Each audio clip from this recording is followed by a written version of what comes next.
I am back to film another video talking about more misused or overused mental health terms and labels or phrases.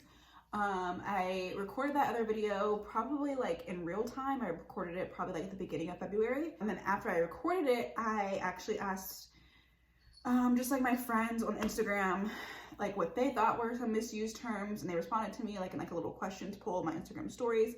And they suggested some things that they mentioned I had already covered in the first video, but some things they mentioned, I was like, oh, how can I forget about that? I have to mention that one.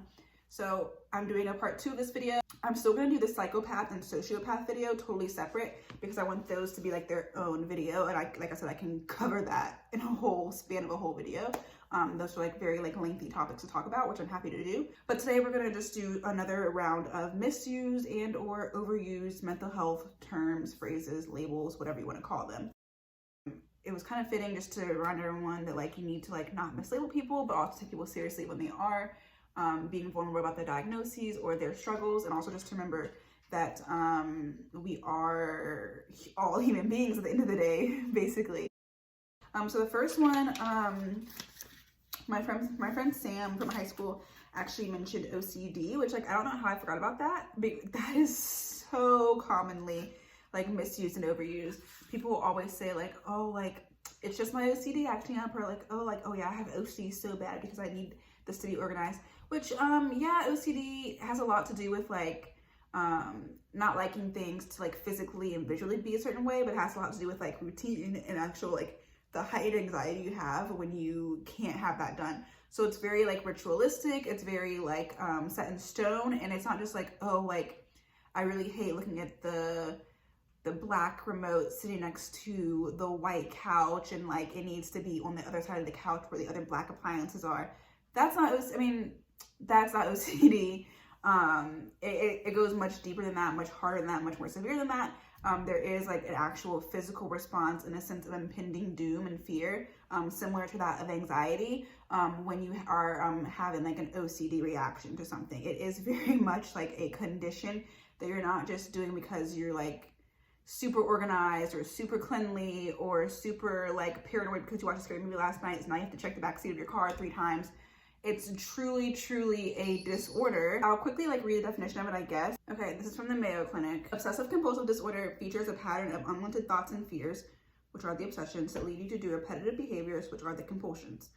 These obsessions and compulsions interfere with daily activities and cause significant distress.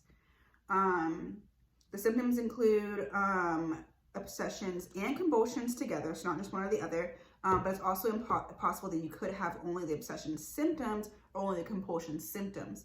So there's always like a cause and effect reaction kind of thing, but you may only have like the symptoms of one or the other, if that makes sense. One of my professors explained it very clearly to me. And then you may or may not realize that your obsessions and compulsions are excessive or unreasonable, but they take up a great deal of time and interfere with your daily routine and your social, school, and work functioning. So it may not seem excessive to you. You're not, because if you were, you probably wouldn't even realize that it was like that extreme enough to even call it OCD like firsthand. And the point of a disorder being a disorder is that it interferes with your daily life, your functioning, your regular interactions, your regular responsibilities, things like that. Similar to like addiction, it becomes an addiction when it interferes with regular life, basically. I mean, there's all kinds of different versions of OCD, but you can have unwanted thoughts, including aggression or sexual and religious subjects, needing things orderly and symmetrical, doubting and having difficulty tolerating uncertainty, and the fear of contamination of dirt, fear of being contaminated by touching objects others have touched, doubt that you've locked the door, turn off the stove, intense stress when objects aren't orderly or facing a certain way, images of driving your car into a crowd of people, thoughts of shouting, obscenities, or acting inappropriately in public, unpleasant sexual images, avoidance of situations that can trigger obsessions, such as shaking hands. That would obviously trigger someone that's worried about being contaminated by other people. The compulsion symptoms, which are like the actual things that you do to kind of combat those obsessions, washing and cleaning, constantly checking, double checking, counting things, orderliness, synchronization, symmetry, following a strict routine, and I mean strict, demanding reassurance. And then some other ones would be hand washing until your skin becomes raw, checking the doors repeatedly to make sure they're locked, checking the stove repeatedly to make sure it's turned off, counting in certain patterns, silently repeating a prayer, a word, or a phrase. That's something that people often forget, is that people would sometimes have the compulsions in the sense where they need to like actually like physically do a routine or a mantra multiple times, but they also are like, I need to say this phrase 5 times before I walk through this doorway, entryway, or something like that. It can manifest in that way. The severity of it obviously varies from person to person, and depending on what your compulsion is, depending on what your obsession is. The types of obsessions and the compulsions you experience can also change over time, and the symptoms generally get worse when you experience greater stress. So if you're more stressed than normal, that's only going to make those obsessions and compulsions heightened, obviously.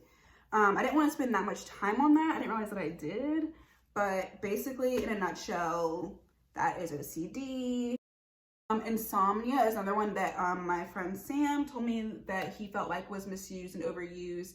I agree as well, especially like in like college culture. So many people joke about having insomnia. I have even said like, oh, I'm pretty sure I was never diagnosed, but I feel like from knowledge that I have in retrospect, knowing what I know now, just from like a clinical background, I'm pretty sure I did have insomnia. Some of it was like self-induced insomnia, just from like me training myself that way over time.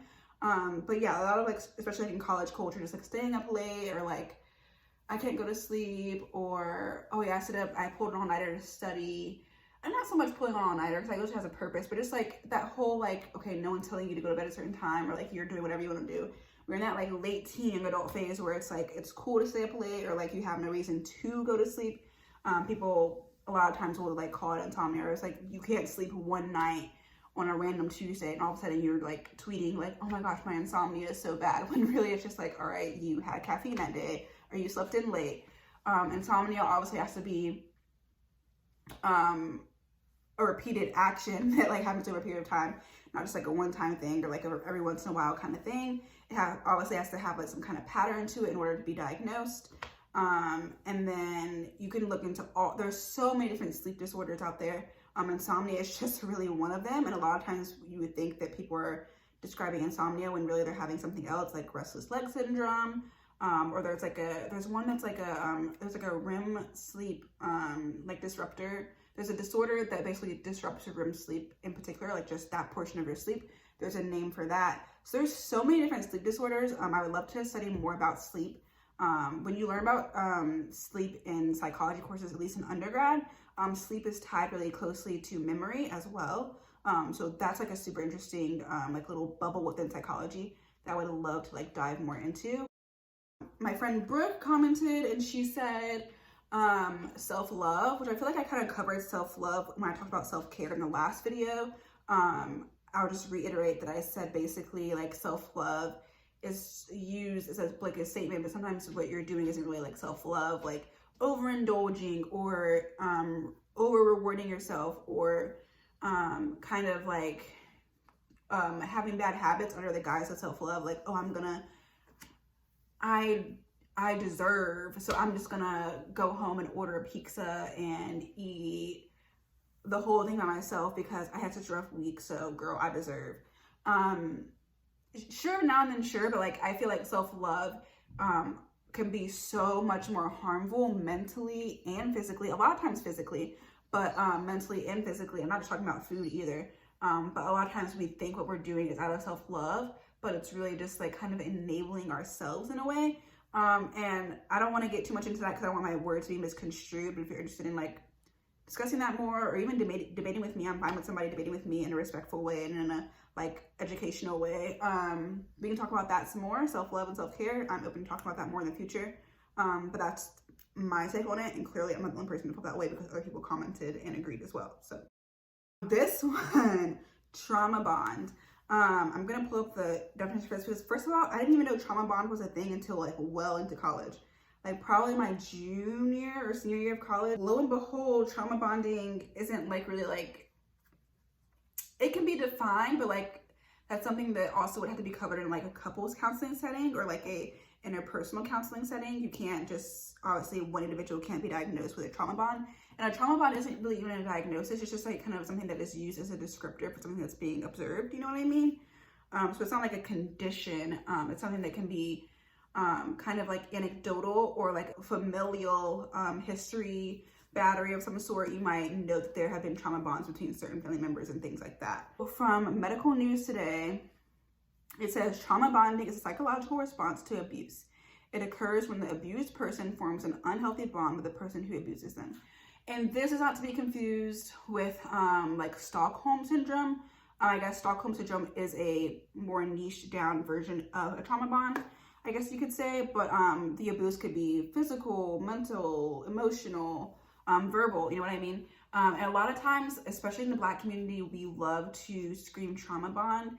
I've actually had, I mean, no shade if you guys are watching this, but I've had girlfriends be like, oh, like, yeah, this girl is down bad and she's with her boyfriend who's also down bad. Like, they don't have no money, or like he came from a bad family background and he struggled his whole life, and then she didn't have a dad around, so they got in a relationship and they're just trauma bonding.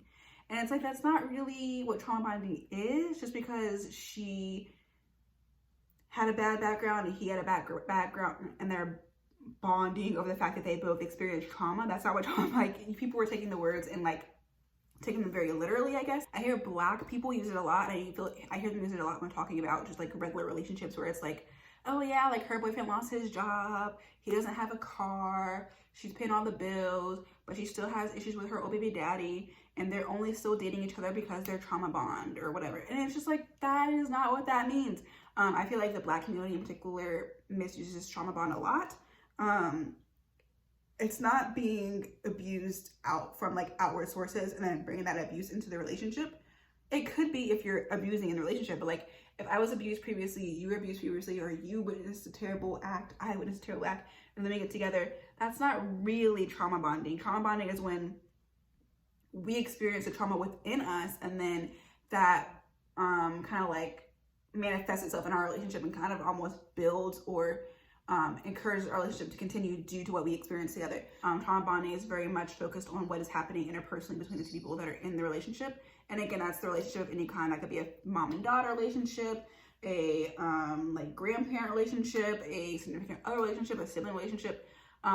Wherever the abuse occurred, wherever the mutual trauma was experienced together within each other, not externally, is what I'm trying to kind of drive home. I want to look more into trauma bonding on my own time, because like I said, I don't think it's something that like real psychologists like really use in their dialogue. I don't think trauma bonding is like a term that will be used in a professional sense. Obviously, it's something that's understood, but I want to look more into that and kind of figure out where that word came from, because from my experience, it definitely came from the Black community, or at least is being like owned and accepted and like being like claimed in the Black community a lot. So I would like to do more research on that, but we definitely kind of cry wolf when it comes to the phrase trauma bonding in our community. So I would like to learn more about it. Bless you. I would like to learn more about it so that I can educate my people about it a little bit better than I am in this video, which is kind of rambling all over the place. You feel me?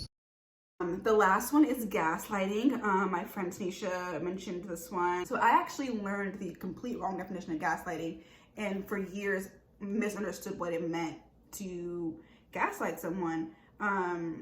It's definitely a word that like people kind of use a lot when they're like fighting with someone, or if someone doesn't believe them. I actually posted this definition on my story as well. So gaslighting is a form of psychological manipulation in which a person or a group covertly sows seeds of doubt in a targeted individual or group, making them question their own memory, perception, or judgment. It may evoke changes in them, such as cognitive dissonance or low self-esteem, rendering the victim additionally dependent on the gaslighter for emotional support and validation. Using denial, misdirection, contradiction, and misinformation, gaslighting involves attempts to destabilize the victim and delegitimize the victim's beliefs. One other thing that I want to point out is that it says that it can be either conscious or unconscious, which I guess I could see how it could be unconscious. And it's carried out covertly. That's the main part. So it's to the point that it kind of the resulting emotional abuse that comes from the gaslighting actions, or the like gaslighting facetiousness, it never is going to be like overtly obvious as abusive from anyone else's perspective. And then to like give you guys another little breadcrumb to hold you off until my big sociopath versus psychopath video that will be coming soon. It says for particular personality disorders, sociopaths and narcissists, which we talked about narcissists in my last video, sociopaths and narcissists frequently use gaslighting tactics to abuse and undermine their victims. Sociopaths in particular, they'll kind of use like social mores, they'll break laws and exploit others. And they will typically also be like very convincing at just lying in general, which a big part of gaslighting is just lying. Even you believe yourself because it's like, it's so convincing. So we'll stop there. But yeah, I did want to address those, and this is just going to be another follow-up to my last video. We'll probably make this a series on my channel. So I don't really know how to end this video. It's been a very, very weird day for me. I'm sure that probably came across on camera at least a little bit that it was a weird day for me. Like I mentioned, my graduating class in my like school community lost someone today, which was also like very tied to just like mental health. And yeah, I don't know how to end this video, guys. So yeah, once again, please kind of be a little more aware of when you're misusing and overusing terms, and kind of just be respectful and receptive to the topic of mental health and mental illness in general. That's all we can ask of our peers really at this point. So thank you for watching, and stay tuned for the next one.